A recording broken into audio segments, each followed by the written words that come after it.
বরিশালে সন্ত্রাসী হামলা চালিয়ে এক ব্যবসায়ীর কাছ থেকে চেক ও স্ট্যাম্পে স্বাক্ষর নেওয়ার ঘটনায় মূল অভিযুক্ত মোস্তাফিজুর রহমান লিটুকে গ্রেফতার করেছে পুলিশ।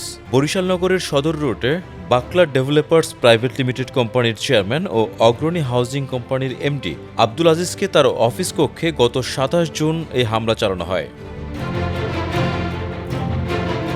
তবে ৪ জুন রাতে হামলার সিসিটিভি ফুটেজ সামাজিক যোগাযোগ মাধ্যমে ছড়িয়ে পড়ে দেশজুড়ে তোলপাড় সৃষ্টি হয়। ভিডিওতে দেখা যায় ৪ জন ব্যক্তি অফিস কক্ষে ঢুকে বৃদ্ধ আব্দুল আজিজকে মাটিতে ফেলে মারধর করে কিছু কাগজে সই করিয়ে নেয়। পরে ছবি তোলা হয় এবং তাকে হাসি মুখে থাকতে বাধ্য করা হয়।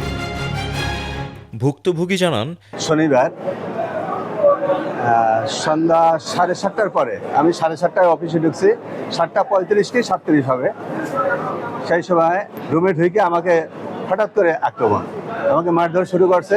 সে আমার অন্ডকোষ এমনভাবে চেপে ধরছে, আমার শ্বাসরোধ হয়ে যাওয়া, মারা যাওয়ার উপক্রম হয়েছে।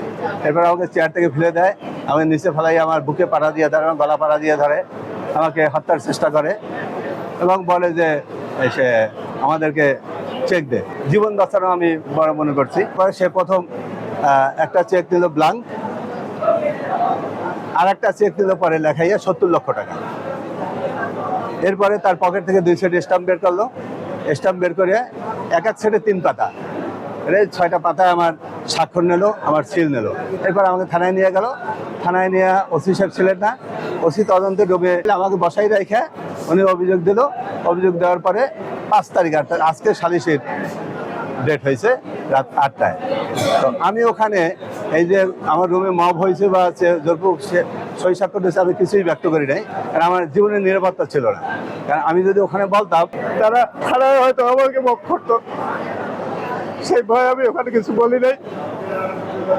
পরে ওই সালিশ পাইনে থানা থেকে চলে আসছি। চলে আসার পরে আমি 3-4 দিন একেবারে বিমর সমস্যায় ছিলাম। এমন ঘটনা, ন্যাক্কারজনক ঘটনা আমি কাউকে জানাইতে পারতেছি, ভয় পাইতেছিলাম। এই ঘটনায় মোহাম্মদ মোস্তাফিজুর রহমান, আবুল কালাম ও আব্দুল মালিকের নামে অতিরিক্ত চিফ মেট্রোপলিটন ম্যাজিস্ট্রেট আদালতে মামলা করেন তিনি। মূল অভিযুক্ত মোহাম্মদ মোস্তাফিজুর রহমান বরিশাল যুবদলের সাথে জড়িত বলে বিভিন্ন সামাজিক যোগাযোগ মাধ্যমে প্রচার পায়। তবে বরিশাল মহানগর যুবদলের সভাপতি মাসুদ হাসান মামুন দাবি করেন ওই ব্যক্তি যুবদলের সদস্য নয়। এই জনৈক মোস্তাফিজুর রহমান লিটু, আমি মহানগর যুবদলের সাধারণ সম্পাদক হিসেবে দায়িত্ব নিয়ে বলছি, এই লিটু কখনোই বরিশাল মহানগর যুবদলের কোনো পদে অতীতও ছিল না এবং বর্তমানে কোনো সদস্যতে নেই। ইভেন মহানগরের অন্তর্গত যে ওয়ার্ডগুলো থাকে, ওই ছেলে, আমি ইতিমধ্যে খবর নিয়েছি, তিনি 9 নং ওয়ার্ডের বাসিন্দা। 9 নং ওয়ার্ডে যে কমিটি হয়, সেই কমিটিতেও কোথাও আমার কাছে কমিটি রয়েছে।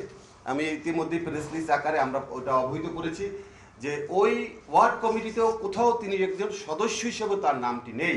ঘটনার মূল অভিযুক্ত মোস্তাফিজুর রহমান লিটুকে ইতোমধ্যে গ্রেফতার করেছে কোতোয়ালি থানা পুলিশ। তারিকুল ইসলাম তুহিনের তথ্যচিত্রে সুমগ্ন সৌর, CGTN 24।